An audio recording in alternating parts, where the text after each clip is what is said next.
एक बड़ी खबर आपको बताते हैं। बड़ी खबर है कोरोना से जुड़ी हुई। कोरोना का जो कहर है वो लगातार देखने को मिल रहा है और देश में कोविड का कहर थमने का नाम नहीं ले रहा है।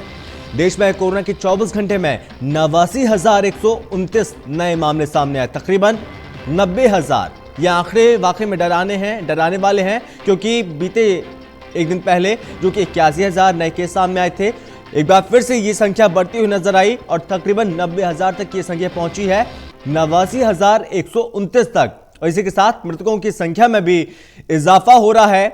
हालांकि यहां पर जो कोरोना संक्रमण के मामले हैं वो लगातार बढ़ रहे हैं। महाराष्ट्र, पंजाब में सबसे ज्यादा ये मामले सामने आ रहे हैं। ये कहर थमने का नाम नहीं ले रहा है। ये आंकड़े जो कि डरा रहे हैं, देश में कोरोना का कहर अभी भी बदस्तूर जारी है। और इसी खबर पर ज्यादा जानकारी के साथ हमारे संवाददाता तरुण कालरा सीधे हमारे साथ जुड़ गए हैं।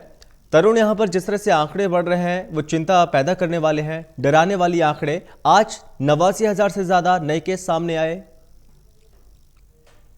बिल्कुल 90,000 से आसपास 90,000 की आंकड़े को क्रॉस नहीं किया है, लेकिन मानकर चलना चाहिए कि देश के अंदर जो स्थिति है, खास तौर पर 7-8 राज्यों की, वो बहुत ज्यादा चिंताजनक बनी हुई है। हम्म। और ये आंकड़े किसी को भी इस तरह की शंका में डाल सकते हैं कि कोरोना से समझौता अगर हमने अपनी सामान्य दिनचर्या में किया तो उसका नतीजा हमें किस तरह से भुगतना पड़ सकता है।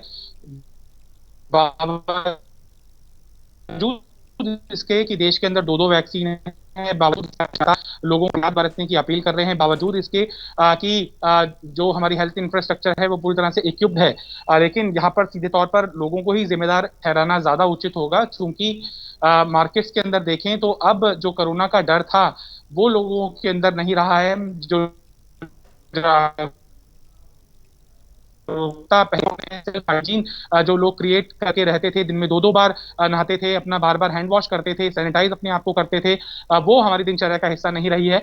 कहीं ना कहीं ये लापरवाही है और हमें ऐसा लग रहा है कि कोरोना में वो भी ये जी, चलिए तरुण, आप लगातार हमारे साथ बने रहिए। एक बार फिर मैं आपके पास लौटूंगा तो अपने दर्शकों को यही जानकारी दे दें कि यहाँ पर आंकड़े लगातार बढ़ रहे हैं और मृतकों की संख्या में भी इजाफा हुआ है।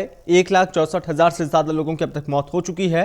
देश में कोरोना का कहर थमने का नाम नहीं ले रहा है। जिस तरह से हमारे सहयोगी ने भी जानकारी दी, उन्होंने बताया कि महाराष्ट्र में सबसे ज्यादा केस सामने आए।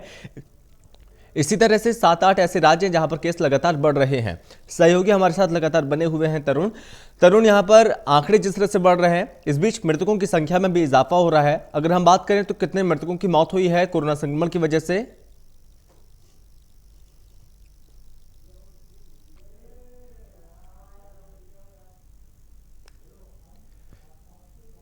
रिकॉर्ड है नवंबर महीने के बाद से किसी भी एक दिन के अंदर फर्टिलिटी रेट या कैजुअलिटी का आंकड़ा 714 नहीं छुआ था। हम्म। हालांकि देश के अंदर 1.2% डेथ का रेट बना हुआ है और अभी तक कोरोना संक्रमण का जो शिकार हुए लोग हैं उनकी संख्या 1,64,110 हो गई है।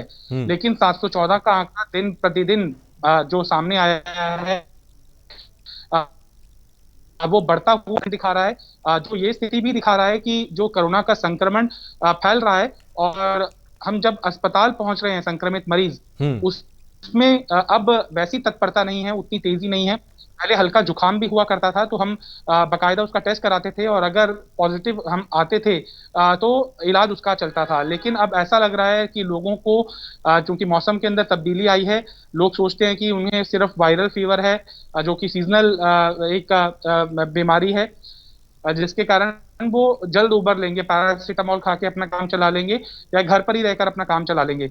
देरी से वो अस्पताल जा रहे हैं, जिसका नतीजा ये हो रहा है कि देश के अंदर 714 का रिकॉर्ड तोड़ मामला सामने आया है। हम्म। इसका असर सिर्फ कैजुअलिटी के ऊपर नहीं पड़ रहा है, लेकिन अगर संक्रमित व्यक्ति मौत का शिकार हो रहा है तो आप फर्ज कीजिए कि अपने वो समाज के अंदर कितने ज्यादा लोगों को बड़े पैमाने पर संक्रमित करके मौत का शिकार हुआ है, अपनी फैमिली के लोगों को उसने संक्रमित किया है, अपने आसपास के लोगों को, अपने ऑफिस के प्रीमाइसेस में अपने सहकर्मचारियों को उसने संक्रमित किया होगा।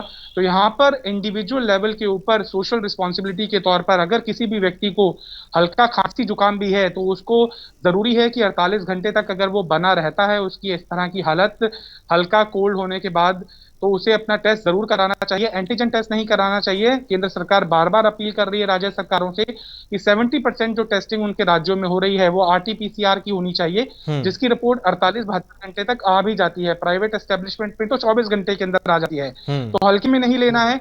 चूंकि सीजन चेंज हुआ है, मौसम चेंज हुआ है और कोरोना का संक्रमण लगातार फैल रहा है, इससे बचा नहीं जा सकता। कोई 10 ताले भी लगा ले, लेकिन अगर आपने थोड़ी सी भी लीनियंसी बरती तो आप तो शिकार होंगे ही होंगे कोरोना का। आपका समाज, आपका परिवार, आपके बच्चे, बूढ़े माँ बाप भी इसका शिकार हो सकते हैं।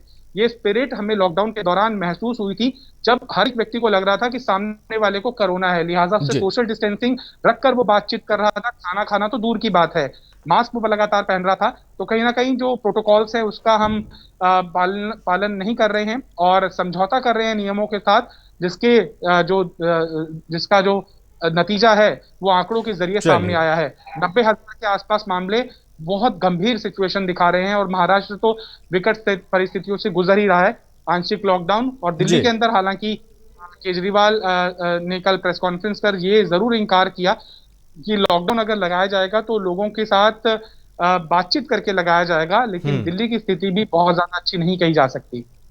तरुण, बहुत शुक्रिया आपका ज्यादा जानकारी के लिए।